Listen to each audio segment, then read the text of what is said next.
Il drag di Udin, Une liende furlane, storie di Sens di Luigino Peressini, con la collaborazione dagli Arlevs de Scuole de Infanzie Mario Andretta di Lignan. Edizions Radio Spazio 103.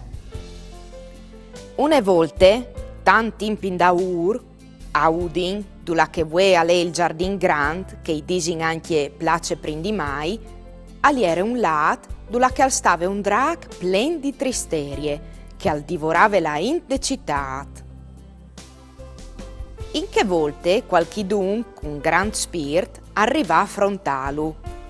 Duc quaint a sospirare in di contentece perché che lor nemi si era sfantat, glotù tal pantan dal lat.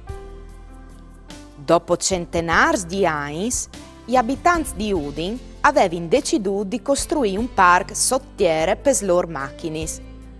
Così avevano schiavato una buse grandonone in giardin grand. Più la buse lave sotto, più la terra tremava. Unedì la terra si era sclappata proprio dal miege de place e di lì gli era venuto fuori il drag che tutti accrodeva in morte. Il drag si era slanciato rabbioso contro gli oms per mangiarlo come una volte, ma loro lo avevano attaccato con paccaris e camions. Il drag aveva deciduto allora di cambiare aria, svolando via, gli era lata sbatti contro l'agnol dal chistiel di Udin. Il besteon, confusionato, gli era arrivato in place Libertà, ma lì la statua di Ercul, che culì le clame in Florean, lo aveva paccato col suo bastone. Allora gli era svolato via, arrivando fino al mare. Così aveva scovirgiute lagune di Maran un drag marin, l'ultimo restato in tal mare Adriatic. Subito il drag di Udin e quel dal mare erano diventati amici e avevano scominciato a vivere insieme. Vie Paldì a dormivi implatati de loro isolute. Vie Pegnotti invece alavin a gioiare sugli sondis, arrivando fin al miec dal mar.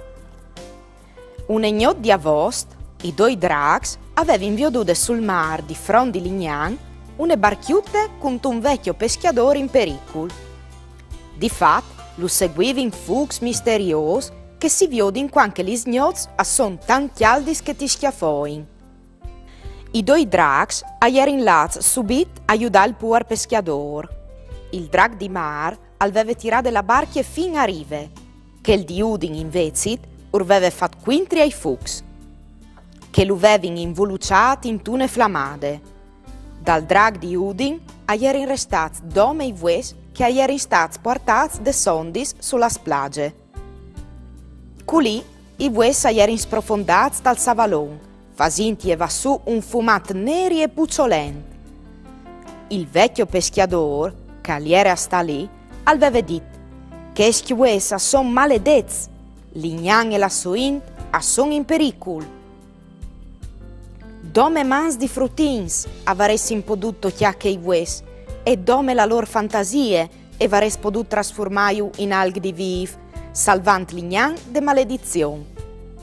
Così il vecchio aveva disegnato una mappe per chiattare i vues e le aveva portate ai frutti de Scuole de Infanzie Mario Andretta di Lignan. I frutti erano lati in tal pues che aveva mostrato il peschiatore e prima di tutto avevano recitato una filastrocchie suggerite dal Vieli. Sante Barbare e San Simon, che nos guardin dal granton, che nos guardin de saette, Sante Barbare benedette. Po' dopo avevano schiavato al savalone e proprio quando hanno tocchiato i vues, che erano diventati subito draguzzi di forme differenti che erano svolati dall'aia. Di quel momento i drags tornano di spesso a visitare i frutti di Lignan per divertirsi a inventare giochi nuovi sulla riva del mare.